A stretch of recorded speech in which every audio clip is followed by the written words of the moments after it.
Welcome to today's explainer. Now, I want you to imagine taking a giant eraser to a map of the Earth and just wiping away every single line. It's a massive thought experiment, right?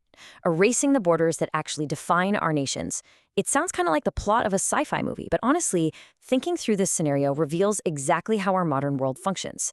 If we just erase those lines, it would fundamentally shift absolutely everything. We're talking your morning commute, daily travel, right down to the very core of your personal identity. Literally ask yourself, what if those lines just vanish tomorrow? You wake up, you pour your morning coffee, and you find out there are no more countries. No us versus them geographically. It sparks this incredible curiosity about the immediate real-world impacts. Would you pack up and leave? Would millions of other people suddenly arrive in your hometown by noon? You know, this isn't just some abstract philosophical question, it's a structural one that impacts the very ground we walk on. Okay, let's dive into this. First, we're going to look at erasing the lines. Then, the economic shockwave, followed by society and global governance.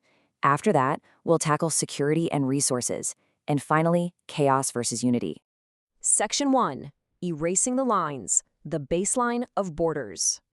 You know, a border is so much more than a fence or a checkpoint. Historically, these were created by nations as highly effective tools. They're mechanisms for political management, for maintaining security, and crucially, for organizing identity.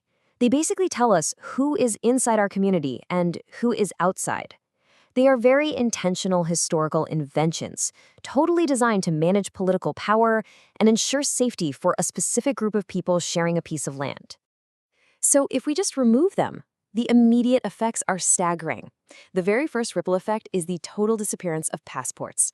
Those little booklets sitting in your drawer right now instantly become museum relics. There are no immigration checks. And what follows is a sudden, massive surge in free human movement. People would immediately begin traveling between regions simply because they can, maybe moving away from harsh climates or toward better perceived opportunities, creating this overnight logistical phenomenon unlike absolutely anything in human history. Now, what's really interesting about this idea is a core paradox we have to grapple with. Borders divide people, but they also organize society. Yes, these boundaries separate us, sometimes painfully, but they also provide our fundamental societal organization. Without them, the division is gone, sure, but so is the filing cabinet of humanity. We're suddenly all in one giant pile, and trying to sort that out, well, that's where things get intensely complicated. Section 2. The economic shockwave, trade and labor. On the one hand, you have the ultimate capitalist dream, free global trade and total worker movement. Businesses could literally sell anywhere without tariffs, and companies could hire anyone, anywhere, instantly. But let's look at the other side of the scale. Severe wealth imbalances between regions. We'd risk seeing wealth completely drained from poorer regions because the most skilled workers and profitable resources would immediately flow straight into already wealthy, established hubs. The rich areas could become unimaginably rich, while developing areas could be hollowed out overnight. I really want you to directly imagine your own local job market right now. Think about your daily commute, your office, your specific industry. How would it transform if literally anyone on Earth could instantly move to your town to work tomorrow? It means you have access to a massive global pool of talent to work with, which is amazing for innovation. But it also means you're competing with 8 billion people for your job, your housing, and local infrastructure. It's this massive double-edged sword of maximum opportunity and maximum competition. Section 3. Society and global governance. Who is in charge? Think about the practicalities here for a second. To whom do you pay your taxes if you live in 3 different former countries throughout the year? What does citizenship even mean anymore? And more pressingly, how do local laws actually get enforced when someone can commit a crime and simply walk 100 miles away with absolutely no jurisdiction to stop them? This reality would drive the inevitable need for entirely new, massive global governance systems. We'd essentially have to invent a way to manage the entire human race under one unified bureaucratic umbrella. Wild, right? And this concept brilliantly illustrates a massive social trade-off. On one hand, we'd see a beautiful, unprecedented blending of global cultures, a true golden age of cultural mixing, shared ideas, art, and diversity. But right next to that is the very real risk of losing local traditions and identities. When everyone can go everywhere, the unique, hyper-local traditions that were incubated in isolation might just completely wash away in the global tide. Our daily life would literally be completely rewritten. The languages spoken in our local neighborhoods, our customs, even regional diets, these would inevitably dilute and morph in a completely open world. You might walk down your street and hear 20 different languages, which is incredibly vibrant, for sure. But over generations, we might actually see a consolidation into a few global megacultures, and we'd risk losing the beautiful, distinct pockets of human heritage we have today. Section 4, Security and Resources, the Global Strain. This really reveals the ultimate yes-but reality of a borderless world.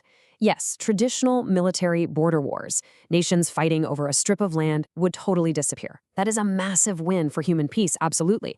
But on the flip side, combating transnational crime and managing decentralized security becomes incredibly complex. How do you stop illegal smuggling, human trafficking, or global crime syndicates when there are absolutely no checkpoints to inspect cargo or track movements? It essentially becomes a decentralized security nightmare. Then we have to look at the Earth itself. Without restrictions, populations wouldn't just spread out evenly. Actually, they'd likely concentrate heavily in already developed areas, places with the best climates, the best hospitals, the best schools. This would place an unimaginable strain on local infrastructure, existing cities, and our shared environments. Imagine a city of 10 million people suddenly swelling to 40 million in a single year. The shared use of natural resources like fresh water and power grids would be pushed to the absolute breaking point. Section 5, Chaos versus Unity, weighing the scales. So the crucial point is, when we weigh this out, the benefits on the one side are undeniably inspiring, right? Ultimate human freedom, a deep sense of global unity, and effortlessly easy travel and trade. But on the other side, the drawbacks are heavily sobering. Massive societal instability, severe overcrowding in desirable areas, and a level of political complexity we currently just don't have the tools to handle. Absolute freedom of movement seems to create an equal measure of boundless opportunity and severe social instability. So, could it actually work? Well, to pull this off, we'd need to follow these exact steps. Step 1, honestly acknowledging the terrifying logistical challenges of a borderless world.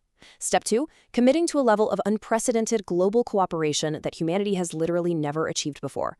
And Step 3, designing entirely new global systems for law, resources, and rights completely from scratch. It's an astronomical task, to say the least. We're really left with this fascinating realization. Erasing the lines doesn't just result in a utopia, nor does it just result in an apocalypse. A borderless world creates a profound paradox. It would bring the ultimate unity of the human race and unprecedented chaos at the exact same time. It forces us to appreciate that the lines on our maps, while flawed and dividing, are currently holding the fragile structure of our civilization together. Which leaves us with this final thought for you to take away from this explainer. If we continue to advance technologically and socially as a global species, could a borderless world ever bring unity without the chaos? Or is human society simply incapable of achieving total global unity without ultimately collapsing into disorder? Definitely something to think about the next time you look at a map. Thanks so much for joining me on this thought experiment.